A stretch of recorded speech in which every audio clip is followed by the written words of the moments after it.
오늘 잠언 7번째 강해입니다. 잠언 6장을 갔는데 오늘 제목은 어떻게 붙일까라고 생각하다가 지혜로운 돈 공부라고 했습니다. 돈 공부. 여러분 돈 공부를 해보신 적 있으십니까? 돈 공부. 저는 우리 아이들에게 경제 교육을 시켜야 된다고 생각합니다. 돈 공부도 시켜야 된다고 생각이 들어요. 그래서 이제 여건이 잡히게 되면 우리 아이들에게도 그런 전문가들을 모셔다가 그런 아이들 어렸을 때부터 어떻게 돈 관리를 해야 되는가 하는 것도 가르쳐 줄 필요가 있다고 생각합니다. 성도님들의 의식 가운데 뭐가 있냐면 목사님들이 하시는 설교 중에서 제발 이런 설교는 좀 하지 않았으면 좋겠다 라고 하는 설교 1위가 뭔지 아십니까? 그건 돈 설교예요. 돈 설교, 헌금 설교. 그 다음에 2위가 뭔지 아십니까? 2. 정치 이야기입니다. 정치 이야기. 그런데 오래전에 종교개혁자 칼빈이 이런 문제에 대해서 이렇게 이야기를 했습니다. 오늘날의 교회의 문제는 돈에 대하여 많은 이야기를 하는 것이 문제가 아니라 교회가 돈에 대하여 바르게 말하지 않는 것이 문제다. 이렇게 이야기를 했습니다. 복음서에 보면은 예수님의 비유가 기록되어 있는 이야기가 굉장히 많죠. 약 38개의 비유가 있습니다. 그런데 그 중에 16개가 재물에 대한 비유라는 거 아십니까? 재물에 대한 비유예요. 그러니까 예수님의 비유로 말씀하신 것 중에서 절반이 돈에 관한 이야기다라고 하는 겁니다. 달란트 비유, 데나리온 비유, 청지기 비유, 과원지기 비유, 품꾼의 비유, 부자 이야기, 다 돈에 대한 이야기입니다. 신약 성경에는 평균 19절에 한 번씩 물질에 관련된 이야기가 나오고 복음서에서만 288구절이 물질에 관한 이야기입니다. 그 성경 전체를 통해서 본다면 2300구절 이상이 돈과 재정에 관한 구절입니다. 성경은 돈에 대한 관심을 피해가지 않습니다.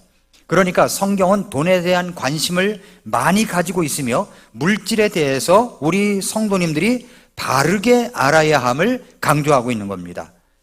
그래서 우리가 필요한 게 뭐냐면 지혜로운 돈 공부입니다. 지혜로운 돈 공부. 이 예화는 여러분이 잘 아실 겁니다. 이런 예화 있죠. 어떤 청년이 소원 성취 요정이 들어있는 요술 항아리를 발견했다고 합니다. 청년이 요정을 불러냈습니다. 요정이 나타났습니다. 무슨 소원을 드릴까요? 한 가지만 얘기해 주세요. 그랬더니 청년이 저는 원하는 것이 좀 많습니다. 돈과 여자와 결혼입니다. 그러자 이 요정이 곤란한 표정을 지으며 꼭 3가지를 다 원하십니까? 그렇다고 하니까 예, 저는 돈과 여자와 결혼입니다. 이 3가지를 원합니다. 한 가지여야 된대요. 한 가지여야만 되는데요. 하면서 그 요정이 소원을 들어줬는데 그야말로 돈 여자와 결혼을 했다. 그런 이야기를 했습니다. 돈 여자와 결혼 안 하고 돈 사람으로 살지 않으려면 어떻게 해야 될까요? 그것은 성경적인 물질관을 잘 가지고 있어야 된다는 겁니다. 성경적인 물질관은 무엇입니까? 오늘 본문을 보면은 지혜로운 돈 공부가 필요한 거예요. 보증선언 문제 얘기하고 있죠? 우리의 물질관을 바르게 세워갔으면 좋겠습니다. 성경 말씀 중에 잠언서는 지혜서입니다. 우리 일상생활에서 각종 지혜를 담은 내용들이 참 많아요. 오늘 잠언 말씀이 보증 서는 문제를 말씀하고 있습니다. 보증을 잘못 썼다가 재산 모두 잃어버리고 한순간에 거리에 나앉는 경우가 종종 있죠. 특별히 우리나라는 옛날에 연대보증을 썼다가 줄줄이 고통을 겪는 경우도 상당히 많았습니다. 그러면 성경은 이 보증 서는 것, 연대보증 서는 문제를 어떻게 말씀하고 있을까요? 우선 옛날 이야기를 좀 하겠습니다. 2016년도 3월에 신문기사에 아주 떠들썩했던 연대보증 서는 문제를 다룬 기사가 있었습니다. 신문기사에 났던 일이니까 실명을 거론해가지고 이야기하겠습니다. 2016년 3월 초에 박보검이라고 하는 연예인이 있습니다. 박보검 아십니까? 이때 당시에는 무명인이었어요. 그러니까 박보검이 누군지 잘 모르고 이럴 때입니다. 박보검이라고 하는 연예인이 파산 신청을 했었다는 소식이 알려지자 많은 사람들이 깜짝 놀란 겁니다. 박보검이 누구냐면 잘 아세요? 박보검? 예, 박보검이. 그런데 제가 아는 것은 뭐 응답하라 1988에 나왔나요? 거기에 응답하라 1988에 나왔던 여인인데 잘 모르시면 뭐 그런 연인이 있었다는 것만 아시면 됩니다. 그런데 박부검이 15살이었던 2008년에 아버지가 대부업체에 사업자금 3억 원을 대출을 받았답니다. 그러면서 연대부종인을 세웠는데 아들을 세운 거예요. 아들을. 당시 박부검은 이런 사실을 전혀 알지 못했다고 합니다. 이후에 아버지 박 씨는 사업이 잘 풀리지 않았고 빚도 갚지를 못했습니다. 원금 3억 원은 이자에 이자가 붙여가지고 2014년엔 급기야 8억 원까지 불어났답니다. 8억 원. 근데 대부업체에서는 아버지가 빚을 못 갚으니까 탤런트인 박부검을 그냥 두지 않았죠. 그는 당시 조연급인 무명 배우에 불과했습니다. 형편이 되지 않은 박부검은 이를 거부했죠. 거부했어요. 그랬더니 대부업체 측은 2014년 말에 법원에 소송을 제기했습니다. 박부검은 이제 소송에서 그땐 미성년자, 중학생이어서 아버지가 대출을 받은 것도 나를 보증인으로 세운 것도 몰랐다.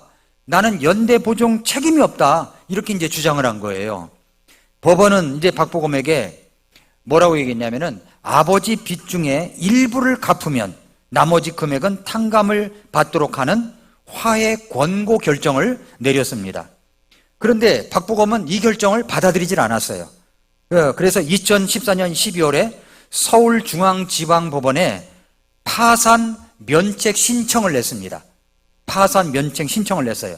그리고 2015년 3월 법원에서는 박부검에게 파산을 선고했어요. 파산을 선고한 후 빚을 얼마나 탕감해 줄지 조사하는 면책 심사를 진행했는데 법원은 박부검의 소득에 대한 조사를 거쳐서 3천만 원을 갚으면 나머지 채무는 모두 탕감하도록 하는 중재안을 제시했고 결국 대부업체에서 이를 받아들이면서 파산 절차는 모두 종료가 됐다 하는 내용입니다. 자, 서울중앙지방법원의 관계자는 아버지 빚을 떠안은 이 박부검은 연대보증제도의 전형적인 피해자다라고 얘기를 했습니다. 그래서 정부는 2013년 개인에 대한 연대보증제도를 폐지했습니다. 그러나 폐지 이전에 보증을 선 채무는 여전히 상환 의무를 진다고 합니다. 연대보증을 서는 것, 개인적으로 보증을 서는 것은 정말 위험한 일이고 고통이 따르는 것을 수반해야 됩니다. 그렇다면 이 성경은 이 보증 서는 문제를 어떻게 말씀하시고 있느냐는 겁니다. 근데 오늘 말씀에 나오잖아요. 보증 서는 거에 대해서. 자, 성경은 보증 서는 문제를 두 가지로 이야기하고 있어요. 첫째는 안전을 위해서 보증은 서지 말라는 겁니다. 안전을 위해서. 6장 1절부터 5절이 그 얘기예요. 내 아들아. 자, 아들에게 가르쳐주고 싶은 내용이 많잖아요.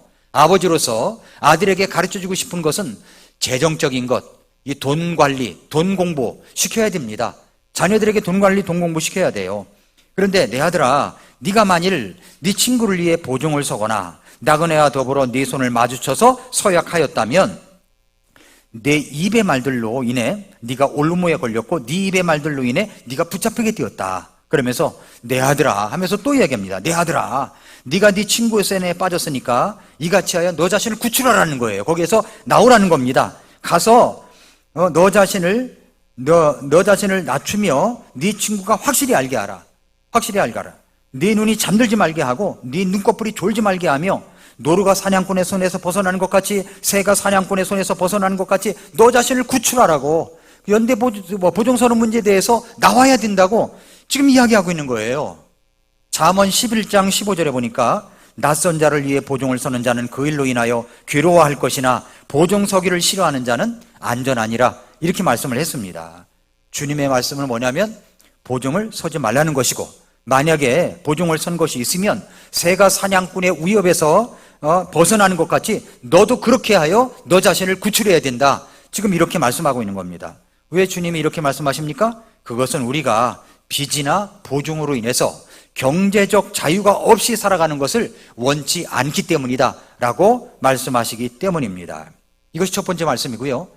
연대보증에 보증 서는 것에 대해서 두 번째는 뭐냐면 그러나 보증을 서는 경우가 있을 수 있다는 겁니다. 있을 수 있어요.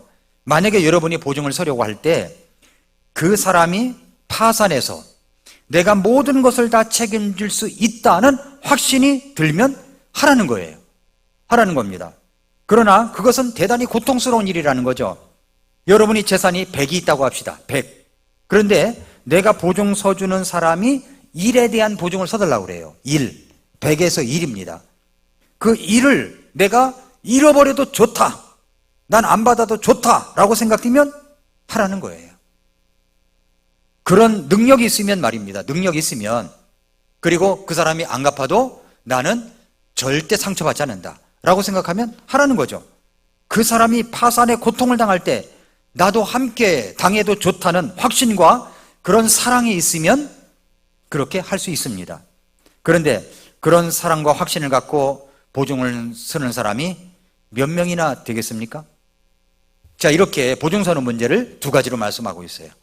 자, 그러면 기왕 이렇게 돈 얘기가 나왔으니까 그러면 성경이 말하는 돈에 대하여 한번 잠깐 나누도록 하겠습니다. 성경이 말하는 돈, 재물에 대하여. 첫째로, 성경은 재물을 높이지 않습니다. 재물을 높이잖아요. 디모데전서 6장 7절부터 11절에 보니까 이는 우리가 이 세상에 아무것도 가지고 오지 아니하였으므로 아무것도 가지고 갈 수 없음이 확실하기 때문이라. 먹을 것과 입을 것이 있으면 우리가 그것으로 만족할 것이니라. 그러나 부유하게 되려는 자들은 사람들을 파멸과 멸망에 빠지게 하는 시험과 올모와 여러 가지 어리석고 해로운 욕심에 떨어지느니라. 이는 돈을 사랑함이 모든악의 뿌리이기 때문이라.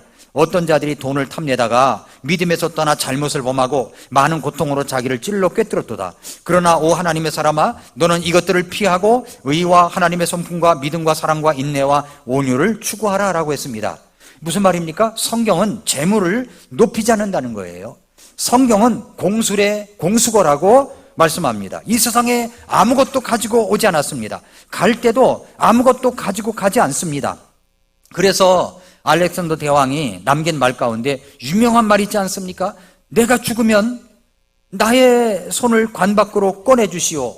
천하를 움켜쥐었던 자도 죽을 때는 결국 빈손으로 간다는 것을 알려주시오. 그렇게 이야기했다고 하는 이야기는요, 지금까지 회자되고 있는 아주 유명한 이야기입니다. 그렇습니다. 돈이라는 자체는 중립적인 거예요. 중립적이에요. 악한 것도 아니고 선한 것도 아닙니다. 돈은 돈을 가진 사람이 어떻게 하느냐에 따라서 악한 것도 될 수 있고 선한 것도 될 수 있습니다. 그런데 돈을 사랑하면 어떻게 됩니까? 그것이 모든 악의 뿌리가 되는 겁니다. 돈을 높이고 돈을 탐하면 믿음에서 떠나게 됩니다. 돈을 높이고 돈을 탐하게 되면 많은 잘못된 모습이 나타날 뿐 아니라 많은 고통으로 자신을 찌르게 된다는 겁니다. 돈을 높이면 교만해질 수가 있어요. 그래서 디모데전서 6장 17절에 그렇지 않습니까? 이 세상에서 부유한 자들에게 명하여 그들이 마음을 높이지 말고 확실하지 않은 재물을 신뢰하지도 말며 오직 살아계신 하나님 곧 우리에게 모든 것을 풍성히 주사 누리게 하시는 분을 신뢰하게 하고 라고 했습니다. 돈이 많아지면 많은 사람들이 교만해질 수가 있어요.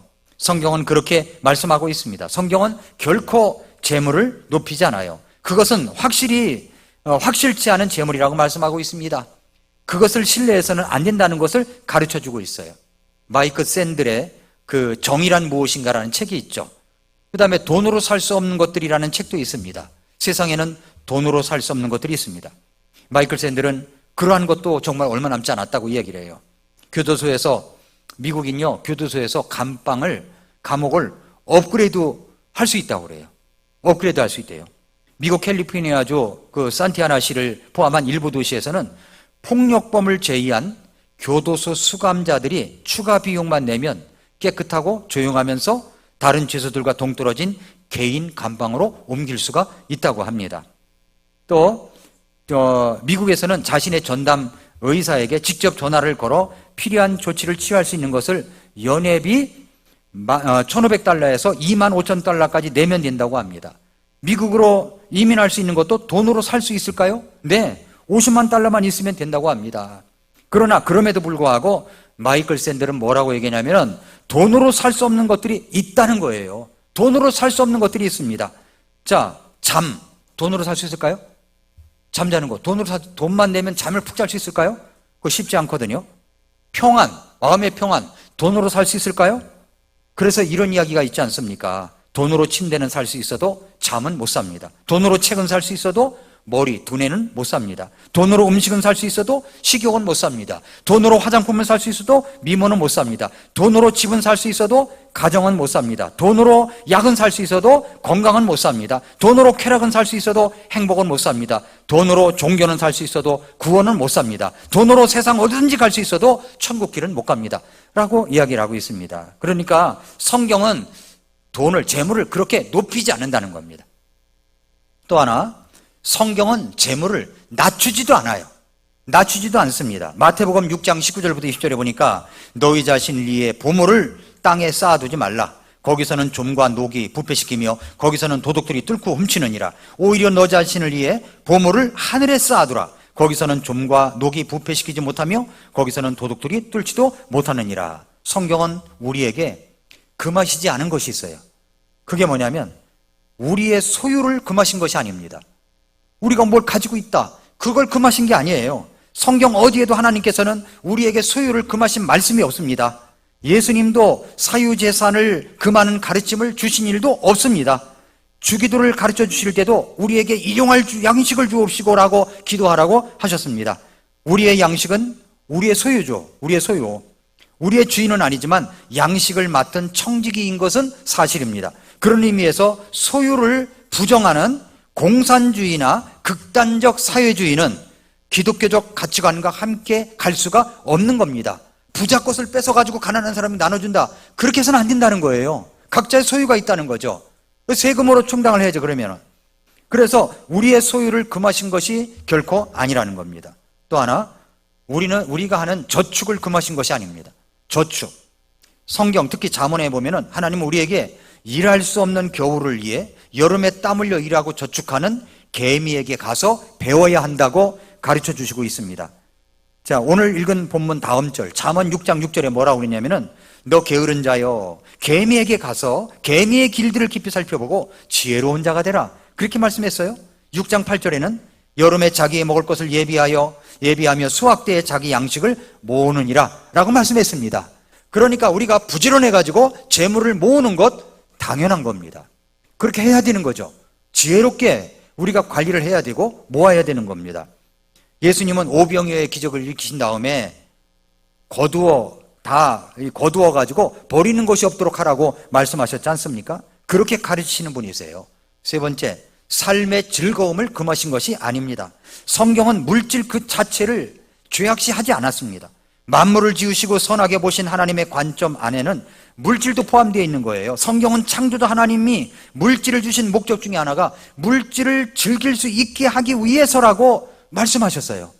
그러니까 즐겨야 되는 거죠. 디모데전서 6장 17절을 보십시오. 이 세상에서 부유한 자들에게 명하여 그들이 마음을 높이지 말고 확실치 않은 재물을 신뢰하지도 말며 오히려 살아계신 하나님 곧 우리에게 모든 것을 풍성히 주사 누리게 하시는 분을 신뢰하게 하라고 그랬잖아요.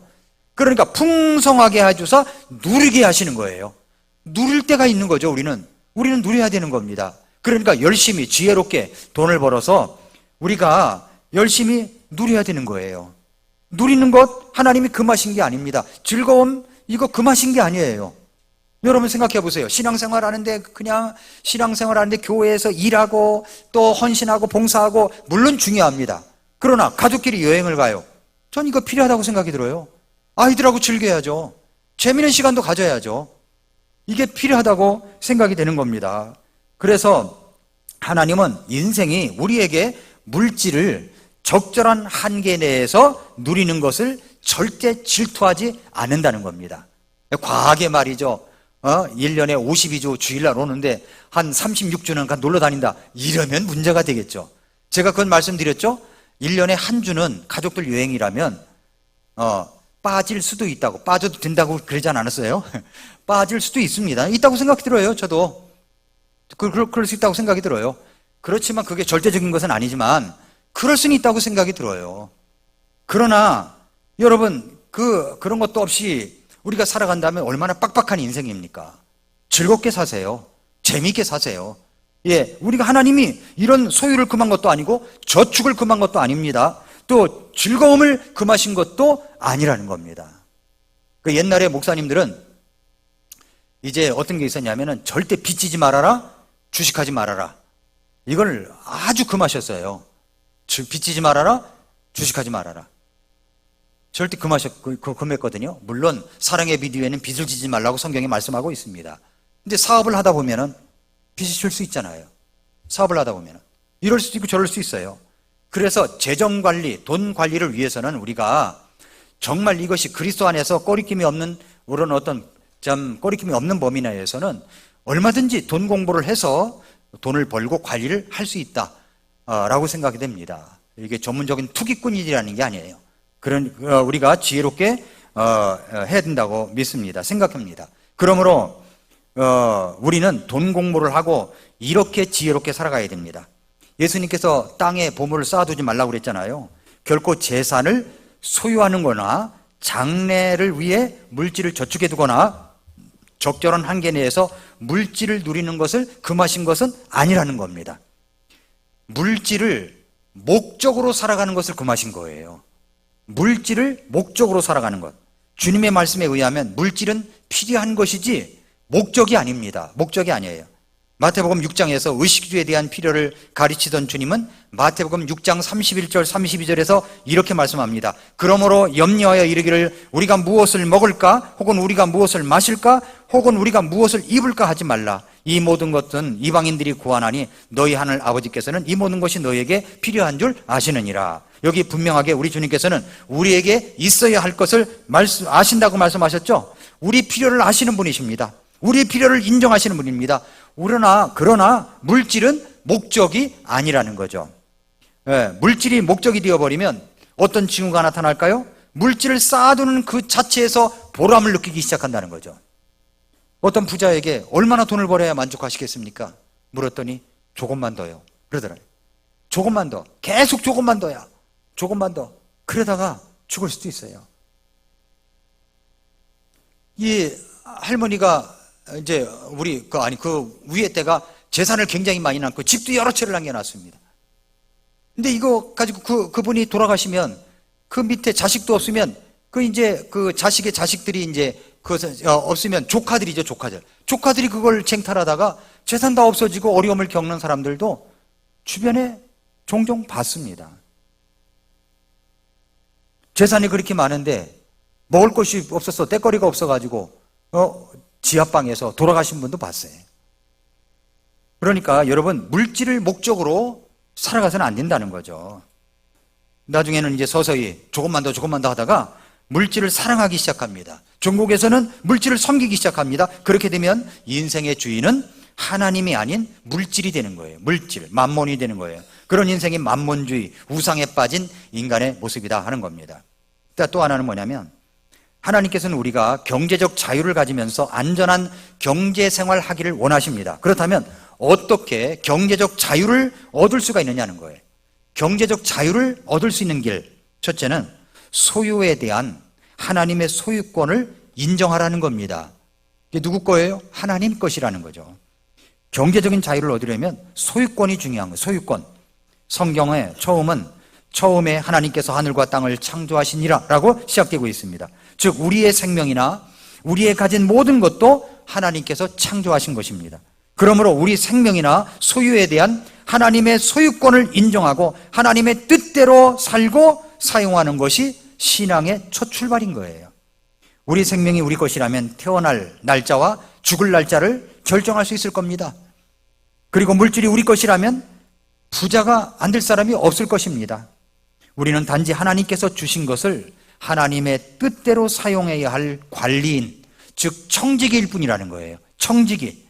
우리는 하나님께서 주신 것들을 어떻게 사용했는지를 결산받아야 할 청지기, 즉 관리인들입니다. 관리인. 하나님 앞에 가서 청지기, 너 어떻게 관리하다 왔니? 관리, 그것을 결산할 날이 온다는 거죠. 그런 믿음이 있을 때 소유에 대한 집착에서 벗어날 수가 있습니다. 경제적 자유를 얻는 길, 두 번째는 규칙적으로 헌금을 하라는 겁니다. 규칙적인 헌금은 경제적인 집착에서 우리를 자유하게 합니다. 규칙적인 헌금은 우리의 모든 소유가 하나님께서 주신 하나님의 것이다 라고 하는 믿음의 표현입니다. 고린도후서 9장 6절부터 8절을 열어보세요. 고린도후서 9장 6절부터 8절. 예, 고린도후서 9장 6절부터 8절. 고린도후서 9장 6절부터 8절. 예, 설교 노트에 나와 있습니다. 다만 내가 말하는 바는 이것이니 곧 인색하게 뿌리는 자는 또한 인색하게 거둘 것이요 풍성하게 뿌리는 자는 또한 풍성하게 거두리라는 것이라. 저마다 자기 마음속에 정한 대로 낼 것이요 마지못해 하거나 억지로 하지 말지니 하나님은 즐겨내는 자를 사랑하시니라 라고 말씀을 했습니다. 그러니까 우리가 하나님 앞에 규칙적으로 헌금을 할 때 인색하게 하거나 또 억지로 하지 말라는 겁니다. 예, 인색하게 뿌리면 인색하게 걷는다는 거예요. 그러나 풍성하게 뿌리면 풍성하게 걷는다라고 말씀을 하고 있습니다. 그래서 우리는 마지못해 하거나 억지로 하지 말라는 거예요. 즐겨내는 자를 주님은 사랑하시는 거예요. 즐겁게 하라는 이야기입니다. 말라기 3장 10절에 보니까 군대들의 주가 말하노라 너희는 모든 11조를 창고로 가져와 내 집에 먹을 것이 있게 하고 이제 그것으로 나를 검증하여 내가 너희를 위해 하늘의 창들을 열고 받을 것이 없도록 너희에게 복을 쏟아붓지 아니하나 보라 말씀을 했습니다. 이제 근간에 한간에 11조를 부정하는 설교자들도 많이 생겼습니다. 11조는 구약 것이니까 하지 않아야 된다라고 얘기를 하는 거예요. 그렇게 이야기하는 사람들이 있을 때 어떤 분이 그런 이야기 하더라고요. 구약에서는 예수님도 알지 못하고 구원받지도 못한 사람들이 11조를 했다면 이제 구원받은 사람들은 11조가 아니라 그거보다 더 해야 된다 라고 이야기를 하는 것을 들었습니다. 그렇지 않습니까? 11조는 우리가 이제 어느 정도의 이게 기준을 정한 기준이 이게 율법적인 게 아니에요. 율법적으로 하라는 게 아닙니다. 그게 아니라 우리의 헌금을 드릴 때 기준이 있어야 되냐. 어느 정도 규칙적으로 해야 되는가 기준이 있잖아요. 구약시대에는 10의 1조, 11조, 11조 3번을 드렸습니다. 그래서 종합해보면요 23% 이상을 하나님께 드렸어요. 그런데 지금은 어떻습니까? 지금은 10의 1조를 하되 그것이 율법적으로 이야기하라는 것이 아니고 그게 어느 정도 선에서 그 이상을 하라는 하나님의 말씀인 거예요. 원리인 거예요. 원리. 근데 뭐 구약에서는 11조가 없다. 11조를 하라는 교회는 잘못된 교회다. 그것은 율법적으로 강조할 때 그게 문제인 거죠. 11조 안 하면 막 율법적으로 강조해가지고 그것이 막 저주가 내리는 것처럼 이게 아니라 그게 아니라 여기 그랬잖아요. 인색함이나 억지로 하지 말라고. 하나님은 즐겨내는 자를 사랑한다고 말씀을 하고 있습니다. 그래서 구약시대에는 주님의 구원을 몰랐어도 그렇게 했습니다. 우리가 주님의 구원을 한다면 그러면 어느 정도 해야 되겠냐는 겁니다. 어떻게 해야 돼요? 즐겁게 내야 되는 거죠. 즐겁게. 율법이 아니라 그 이상으로 즐겁게 내야 되는 겁니다. 확실한 것은 뭐냐면 우리는 청지기라는 거예요. 청지기. 모든 것이 하나님의 것인 것을 인정하는 그 인증을 헌금만큼 확실한 것이 없다는 겁니다. 그래서 경제적인 자유를 헌금을 하면서 얻을 수가 있다는 거죠. 안 하면 꺼리 껴져요. 꺼리 껴지고 죄책감이 오고 뭔가 잘못하고 있는 것 같고 그렇게 느껴집니다. 청지기인데 그렇지 않습니까? 여러분 교회 구약시대 때는 11조 11조 3번 드려가지고서 그것이 그 중에 하나가 레위인들에게 주어져가지고 레위인들이 성전에서 일을 할 수 있게끔 다 그렇게 했습니다.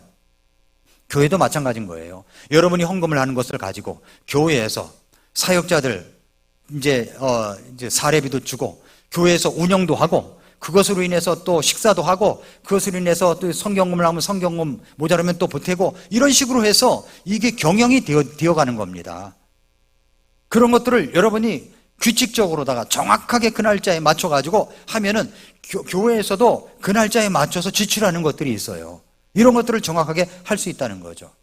저는 전에부터 그런 이야기를 들었습니다. 교회 성도님들이 정직하게 12조를 한다면 하나님께 정기적인 헌금을 한다면 교회는 마이너스 될 리가 없다는 거예요. 그 마이너스 되는 것은 뭐냐? 누군가 안 한다는 거예요. 누군가 안 한다는 거예요. 정직하게 안 한다는 겁니다. 정직하게 해야죠. 정직하게. 하나님 앞에 이 정직함이 필요한 겁니다. 그래서 억지로나 인색함이 아니라 즐겁게 내는 거예요. 즐겁게 하나님 이것보다 더 많이 할 수 있게 도와주십시오. 다음번엔 이것보다 더 많이 할 수 있게 해주십시오. 믿음의 11조라는 것도 있잖아요. 믿음의 11조. 내가 만약에 10만 원을 하고 있어요. 근데 내가 정말 내가 필요가 이번에 꼭 이제 그 이상이 필요해. 그러면 20만 원, 30만 원도 할 수 있다는 겁니다. 그렇게 해서 응답받는 경우도 상당히 있다는 간증을 들어봤습니다. 그러므로 우리는 청직이라는 것을 기억하고 규칙적으로 헌금을 함으로 경제적인 자유를 얻을 수가 있습니다. 세 번째, 빚에서 벗어나라는 거예요. 빚에서 벗어나라. 또한 경제적으로 자유하려면 빚에서 빨리 벗어나야 됩니다. 빚에서 빨리 벗어나려면 먼저 빚에 대한 목록을 작성해야 되는 겁니다. 목록을. 얼만큼 빚을 지고 있는가를 분명히 알아야 되겠죠? 알아야죠. 그 목록을 하나님 앞에 내어놓으시고 갚을 수 있도록 도와달라고 매일 간절히, 제가 강조하는 것은 기록하면서 기도하라는 겁니다. 기도하면서 기도하는 겁니다. 그리고 이제부터는 불필요한 것은 절대로 안 사기로 결심한 후에 허리띠를 졸라매고 조금씩 갚아나가야 된다는 거죠. 그렇게 하나님께 기도하면서 갚아갈 때 하나님께서 갚을 수 있는 능력을 주실 줄로 전 믿습니다. 그러나 그 가운데서도 헌금 생활을 저버리면 말짱 도루묵이에요. 청지기 노릇을 안 하면서 하나님 도와달라고 하면 어떻게 되겠습니까? 정직하게 해야죠. 무엇보다 그것보다 떼놔야죠. 그것보다 떼놔야 되는 겁니다. 그렇게 해서 그 빚을 갚을 때 경제적으로 자유해지고 하나님께도 영광이 되는 겁니다. 네 번째, 경제적 자유를 얻으려면 동업이나 연대보증을 조심하라는 겁니다. 경제적으로 자유하려면 동업하는 것을 조심해요. 동업하는 것. 연대보증 서는 것 조심해야 됩니다. 보증 서는 것도. 물론 우리가 처한 경제구조가 동업하지 않고는 불가능하다라는 경우도 있을 수가 있어요. 하지만 동업으로 인하여 시험을 당하고 동업 때문에 망한 경우가 얼마든지 많이 볼 수 있습니다. 제가 알고 있는 연예인 누구 하나는 자기 이야기를 하는데 이렇게 동업을 하다가 돈을 다 맡겨줬대요. 근데 이걸 톡 털어가지고 그냥 날아가 버렸대요. 톡 털어가지고 날아가 버렸어요. 그런 경우도 상당히 있거든요. 그러므로 동업할 때는 충분히 기도하고 충분히 검토하여 확신이 설 때 조심스럽게 모든 시스템을 잘 갖춘 다음에 해야 됩니다. 예, 그런 면에서 우리가 보증 서는 것도 마찬가지입니다. 예. 자, 이렇게 해서 이제 우리가 잠언 6장 1절부터 5절까지 보증 서는 문제에 대해서 이야기를 했습니다. 결론을 내겠습니다. 결론. 나의 빚을 보증 서신 분이 계세요. 내 빚을, 나의 죄의 빚입니다. 죄의 빚을 보증 서신 분이 계세요. 사실 우리는 빚을 졌던 사람들이지 않습니까? 죄의 빚입니다. 죄의 빚. 저는 그 죄의 빚을 갚기 위해 아무것도 할 수가 없었던 사람이에요. 저는 죄의 빚을 갚기 위해서 굉장히 착해지려고 노력했던 사람이에요. 예, 착해지려고 굉장히 노력을 했어요. 그래서 저희 동네에서 버스에서 내려가지고 제 이름을 대고 동네 사람들에게 물으면 착한 학생이 사는 집이라고 그랬어요. 제가 착하게 생겼습니까? 어떤 사람은 믿지도 않더라고요. 아무튼 착해지려고 노력했어요. 일단 성당을 나갔어요. 더 착해지려고 노력을 했어요. 얼마나 착해지려고 했는지 몰라요. 그래서 착해지려고요, 아침마다 성당 가서 새벽 5시에 종 쳤어요. 종 치는 것도 이게 있거든요. 리듬을 타야 돼요. 종 치는 거. 그렇지 않으면 줄이 다 꼬입니다. 이것을 갖다가 말이죠, 눈이 오나 비가 오나 바람이 부나 항상 이걸 친 거예요. 그리고 미사 나가고, 그 성당에 미사 나가고 거기서 착해지려고 노력을 하고, 또 뭐 주의 만찬식 한다, 영성체라고 그러죠. 나가면 제일 앞에 나가가지고서 또 간절히 또 기도하면서, 뭘 기도했는지 모르지만 이거 나눠주면 먹고, 또 포도주 나눠주면은 호흡을 갖다가 길게 들쳐서 해가지고서 막 이게 한 움큼 입에 물고 꿀꺽꿀꺽 마시기도 하고, 막 하여튼 이런 짓도 해보고 저런 짓도 해보고, 아무튼 착해지려고 굉장히 노력했던 것 같아요. 그런데 그게 아니더라고요. 그렇게 해서 빚을 갚을 수가 없는 거예요. 그러니까 이 잘못된 가르침에서는 착해지면, 율법을 지키면 죄의 빚이 사해진다고요? 가짜입니다. 가짜. 그렇게 가르치는 것은 가짜예요. 우리가 죄의 빚을 갚을 길 없을 때 하나님께서 우리를 너무너무 사랑하셔서 자신의 독생자를 이 땅에 보내주신 것입니다. 그리고 예수님께서 나를 위해서 보증을 서주신 거예요. 죄의 빚을. 사탄이 와가지고 쟤 죄 있어, 너는 지옥 가야 다 할 때 예수 그리스도의 피, 이것만 드러내면 그 예수님의 피를 통해서 우리의 모든 죄가 다 용서됐다는 확실한 보증서가 예수님이 되신 것입니다. 예수님이 십자가에서 죽으실 때 테텔레스 다이 하면서 죽으셨어요. 그것은 무슨 말이냐면 다 이루었다는 말이에요. 다 이루었다. 이 말은 상업적인 용어입니다. 나의 빚을 갚기 위해서, 죄의 빚을 갚기 위해서 예수님이 다 지불해 주셨다고 말씀을 하신 겁니다. 로마서 5장 8절에 우리가 아직 죄인이 있을 때 그리스도께서 우리를 위해 죽으심으로 하나님께서 우리를 향한 자신의 사랑을 당당히 제시하셨다라고 말씀했습니다. 베드로전서 2장 24절에 보면은 친히 나무에 달려 자신의 명으로 우리 죄들을 지셨으니, 지셨다는 말이 나오죠? 예를 들어서 이런 말이에요. 예를 들어서 여기 핸드폰이 있다고 합시다. 자, 이게 나예요. 여기 이게 내 죄입니다. 내 죄가 있어요. 근데 예수님이 십자가에서 죽으셨을 때 내 죄들을 지셨다는 겁니다. 담당했다는 말이죠. 내 죄가 어디가 있어요? 예수님께로 간 거예요. 내 죄가 있습니까? 없습니까? 없어요. 없어진 거예요. 다 용서가 된 겁니다. 다 사해진 거예요. 누가 그렇게 했습니까? 예수 그리스도께서, 예수님께서 우리의 죄들을 지셨습니다.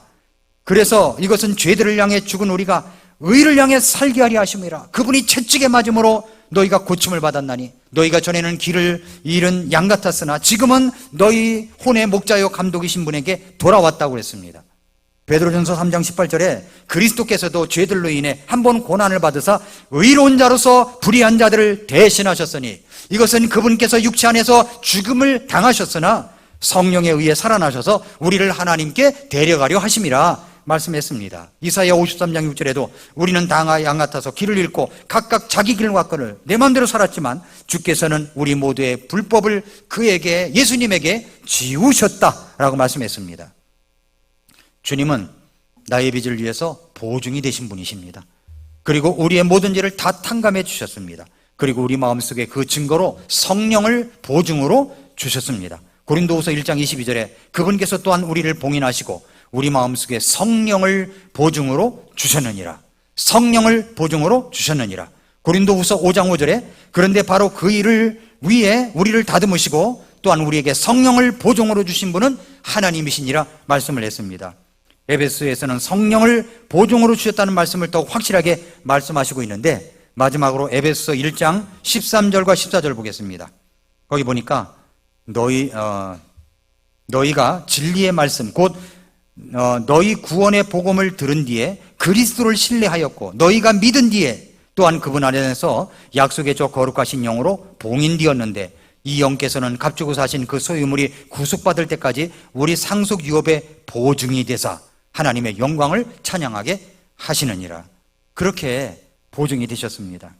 여러분과 저의 빚을 다 갚아주신 예수님, 그리고 보증으로 우리 마음에 성령을 주신 하나님, 너무나 놀랍고 감사한 일이 아니겠습니까?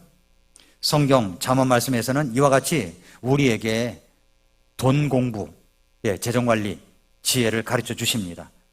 나 같은 자를 위해서 보증이 되어주신 우리 예수님께 감사하면서 여러분 한 주간에 주님을 위하여 영광된 또 값지고 기쁜 즐거운 그런 한 주가 되시기를 축복합니다. 기도하겠습니다.